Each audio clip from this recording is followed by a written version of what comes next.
Welcome to another useless video. So to start things off, we all know what uppercase and lowercase letters are, right? Very useful in grammatical contexts and whatnot. However, it seems as if it's missing a third case where letters really go off the deep end. So let's change that. Today, I'll be designing what I like to call Uppest-Case letters or highest case letters, and I really hope that I can come up with a better name than either of those two.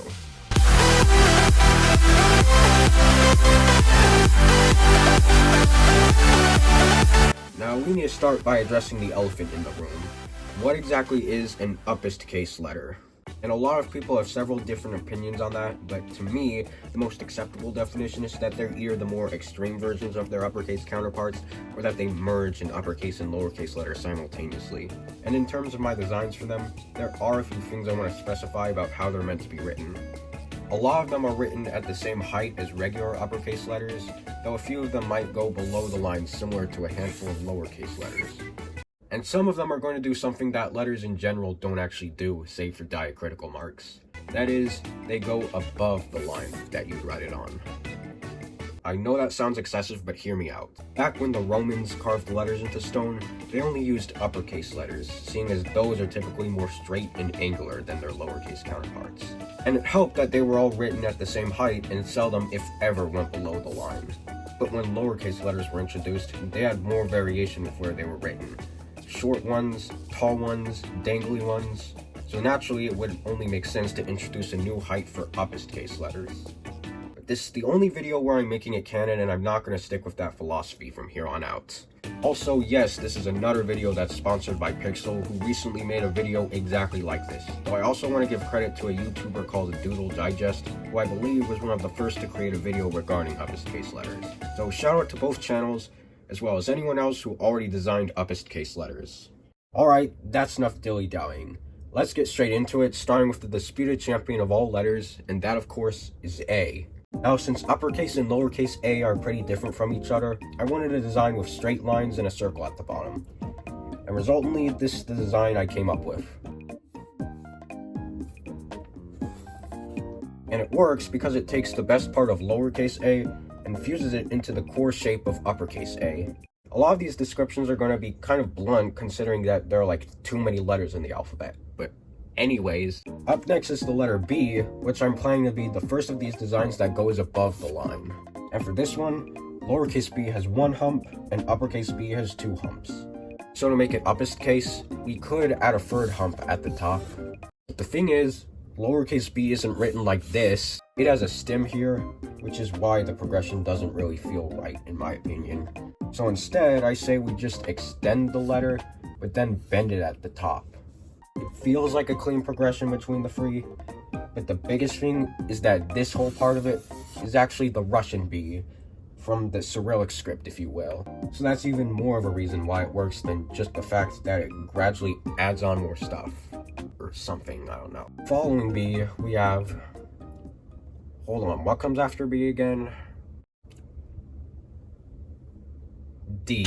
So for C, we have already run into a prevalent issue within this video that some lowercase letters are just the uppercase letters but smaller. And while the obvious choice for those letters would be to just continue expanding them and then call it a day, there's no fun in doing that. Not only is that impractical for writing, but it's just so boring. Now in the case of C, the best I could think of was to add lines to it. The question is, where? The cents and euro signs are already C's with lines through them. So what I came up with is that you put two diagonal lines on either side. And you know what these lines look like? Two drumsticks. And who do you know that carries two drumsticks? Clover. C for clover. It's probably a pretty convoluted analogy, but regardless, these lines make this feel more pronounced as an Uppest-Case C, and that's pretty much the extent of it. Now, D was kind of a weird one to design, but I did end up doing the obvious thing. I basically merged the two cases together into whatever this is. It might not look that appealing at a first glance, but it felt like the most natural thing to do to make it Uppest-Case. Plus, I wanted to keep the trend of there being a vertical line within the letter, which you'll see what I mean when I design more cases for D in any future videos. With that to say, next up is E, And the first thing I'm going to say is that we need to bring back the fun loop that lowercase e has for the Uppest-Case one. But I also wanted to include straight lines like uppercase e has. And so as you can imagine, it's kind of hard to come up with something that can pull off both those things at the same time. But then I thought of the number 5, which kind of does that already. So what if we did that, but extra? Let's close the loop and then add an extra little line here. It's almost like these two lines from uppercase E connect with each other to form part of a lowercase e or something. I'm not the best at describing these shapes, but the loop has officially been reinstated, so that's all that really matters. Now we're on to the letter F, and for this one, I feel like the biggest staple is the horizontal line in the middle. So the Uppest-Case one has a double horizontal line in that area, but the thing is, this feels more like E right now, so that clearly means we need to add something else. And that something is a loop at the top. Because it's like the top line on uppercase F if it just like wrapped around itself. Plus, this shape at the bottom kind of resembles an uppercase F, so I think this one is pretty good, and I kind of like how fancy it looks. I don't know, maybe that's just a me thing. G is another one that was kind of a challenge at first, but then I thought about what Pixel once said in the quote-unquote original ranking letters video. What is that? Wee, look at me! I just did. That actually looks kind of cool. So why not make that Uppest-Case G? Keep in mind that this is the first of these letters that goes under the line that it's written on. Honestly, this one might be one of my favorites. It fuses the two cases together nicely into this loop-de-loop shape, and it's also fun to draw. Like I could do 1,000 of these, but we don't have time. We need to get for the rest of the video, so. Anyways, with H, I came up with a design that I think speaks for itself. It's like a ladder that you would use to climb the alphabet and get to the Uppest-Case, whatever the hell that means. Originally, I was considering doing a hump on top instead of just the 2 lines, so as to pertain to lowercase h more in addition. But the thing is, this just feels too extra to be part of the stage presence, and even then it's hard to turn down the logic that this looks like a ladder, so this is what I went with. It's what practically everyone before me did, and so if that's the case, then that means that's the obvious solution. Up next is the letter I, and for this one, I wanted to incorporate the dot that lowercase I has into the Uppest-Case one, like so. But that's already a symbol in the Turkish alphabet, so we can't do that. So instead, I say we put a dot below it. And yeah, that works. Now something I probably should have brought up by this point is that most people write letters differently. Like, for example, some people draw uppercase I, just a straight line, just like a lowercase L. And while I'm not going to bring up every different way people write letters if it doesn't actively end up changing the design, in the case of I, putting a dot below it to make it Uppest-Case doesn't really work because that's just an exclamation point. I guess you could throw in the bomb line, and it might not feel as uppercasey as it should, but that's on you for writing your I's like that.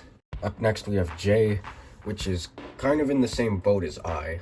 So as the course of action, we obviously need to integrate the dot on lowercase j into Uppest-Case J.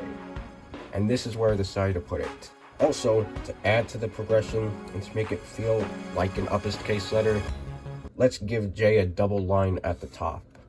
I really like this design low-key.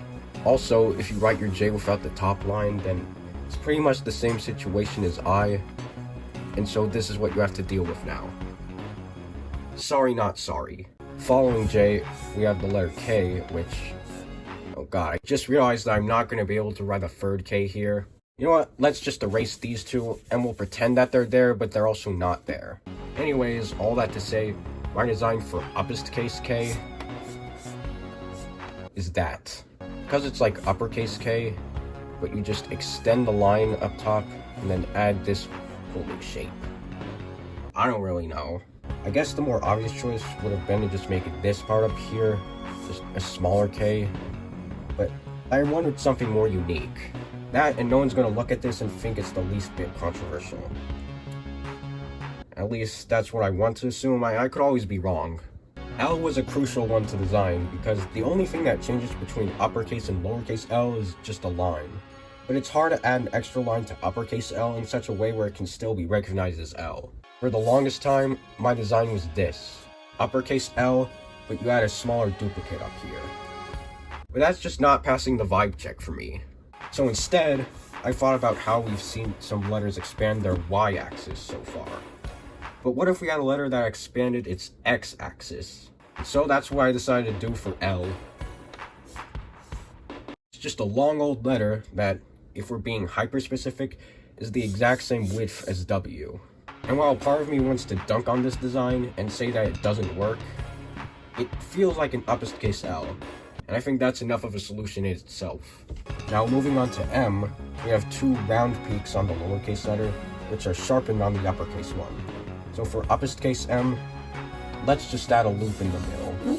Yeah, that definitely feels like it's making a statement.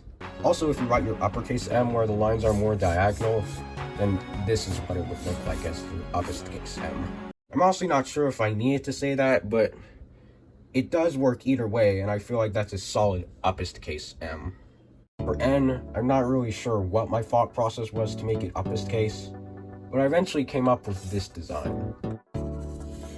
It's like an N, but with aspirations, if that makes sense. Not that uppercase letters make sense to begin with. Maybe I could have followed in the footsteps of D and just done something along the lines of this, but I don't know, I don't really like that as much.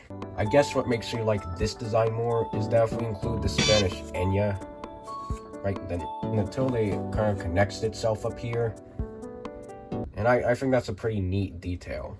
It might not feel like it's supposed to be an N, but that's still pretty cool looking, no? Like, surely we can all agree on that. O is another one that poses an issue since it's the same between uppercase and lowercase, just with different heights. And designing the uppercase O took me a lot longer than it should have. I believe I almost made it this, just 3 small circles, which in hindsight, I'm so glad I didn't go with that because absolutely not. I also thought about making it an O with a bunch of dots inside it, but the amount of dots I tried to come up with just felt too vague and kind of yikesy. So for the design I actually went with, and please stay with me here. Yeah, I'm sure a lot of you probably clicked off the video after seeing that, but let me explain. I know it's just a clock, but likewise with many things, the alphabet could totally use a piece of time measurement. We use it every day, so naturally, it would make sense to have a 3 o'clock marker as its staple. That probably made no sense. And by the way, don't say that this is just an L inside the circle, because by that logic, O is just a C, but with the ends connected. So don't do that to the rest of us, okay? P was another one that I had to think carefully about, since all that really changes between the uppercase and lowercase is that the letter moves upwards. So for uppercase P, we could extend the line on uppercase P to go below the line like lowercase p does, but I don't like that. It just looks really freaking dumb, for lack of a better term, and so I have a better idea. I say we add a horizontal line to P, and then just add a dot right here. It feels more pronounced than uppercase P, and the dot is like where the main part of lowercase p once was. Am I making sense right now? P was kind of a strange one to design, so I made the best of what I could find. And I understand if you dislike it or if it's not for you, but this is my video. What are you gonna do? Reach into the video and change the script? Yeah, that's what I thought. Up next is Q, which, let's be realistic here, is a letter that we really don't need. But for the sake of this video, let's pretend that we do need it. For this one, I once again turned to combining the two cases together and made it this. Which, by the way, is another one that goes under the line. And if you really want to, you could even add a little tail at the bottom, since I know a lot of people that write their lowercase q's with one. Either way, this works as uppercase Q, and it feels superior to uppercase Q. Not that the letter Q yields any high expectations, but you know what I mean. Now we're on to the letter R, and for the uppercase one, I took some notes from uppercase B, and similar to how this is an uppercase B with an extra shape on top, uppercase R is almost exactly like that. I say we use uppercase R, then take the curved part of lowercase r and add it on top to make it uppercase. And this might be the least creative thing I've ever made, but I still feel like the extra curve on top is just enough to get by as an uppercase letter. I mean, a handful of my designs so far have only had minimal changes from the original letter, and I'm still willing to classify those as uppercase, so maybe that's just how the cookie crumbles. S. Okay, this one kind of made me worried at first because from what I've seen, it's objectively the worst letter to design an alternate version for. And it's another one of those letters where the only difference is that one is smaller. But then I thought, why not give the Uppest-Case one a loop like I have with some of the other letters so far? And as the last of these letters that goes above the line, formerly there were some after this that did, but you'll see why I didn't stick with those in a bit. Loops are like the most convenient thing ever. I can now loop to any letter, and it instantly becomes a fancier version of that letter. Plus, this thing progresses pretty nicely all things considered. I mean, I'm really not sure what else I would have done that I'd be satisfied with. T was another one where I found myself in a predicament because the obvious choice would have been that, but the problem is, I already used that design for something else, specifically in the I fixed English spelling video, so I can't exactly use it again here. Luckily, I came up with something that I think works as a general philosophical element for Uppest-Case letters. Let's give T a double vertical line.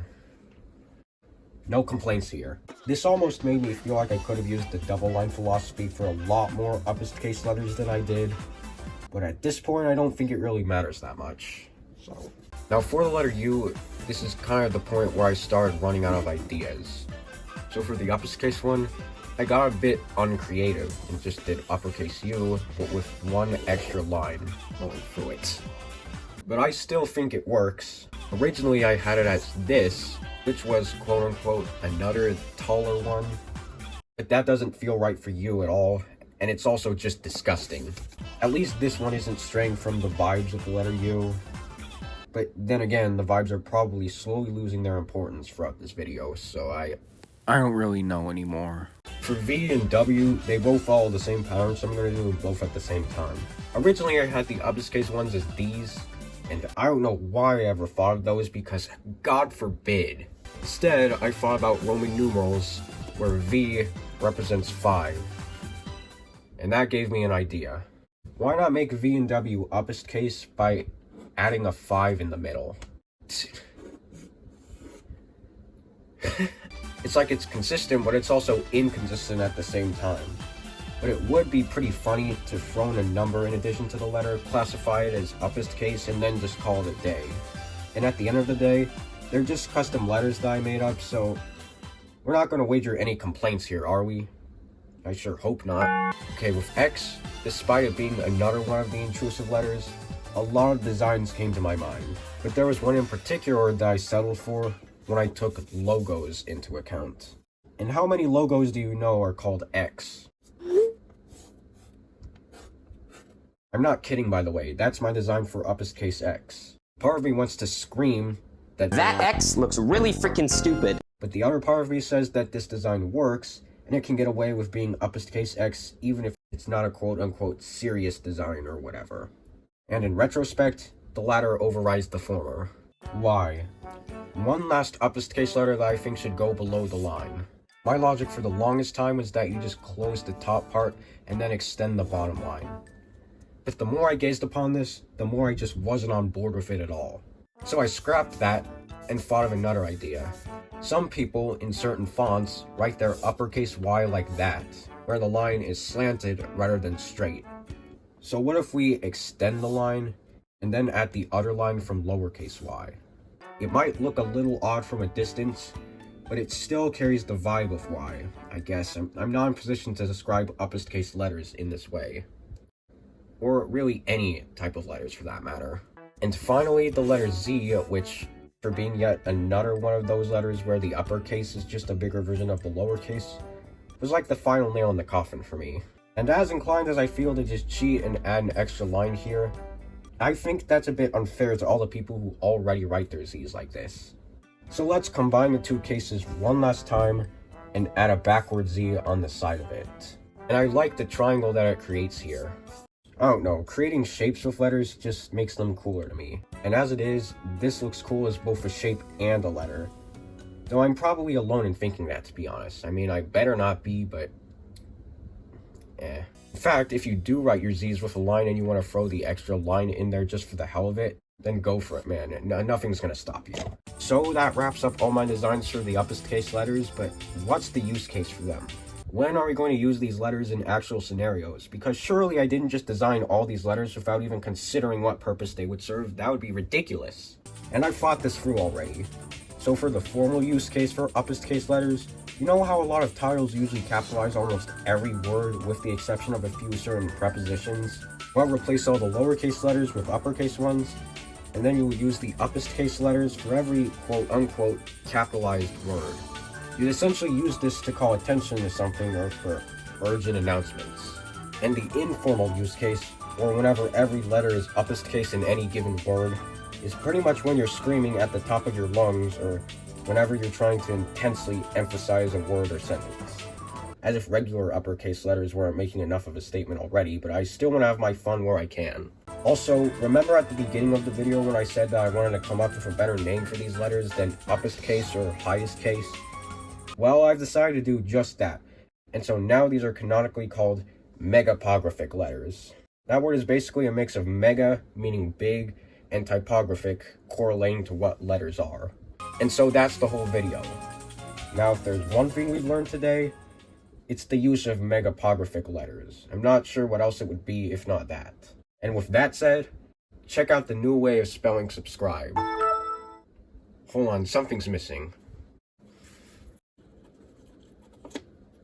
Perfect.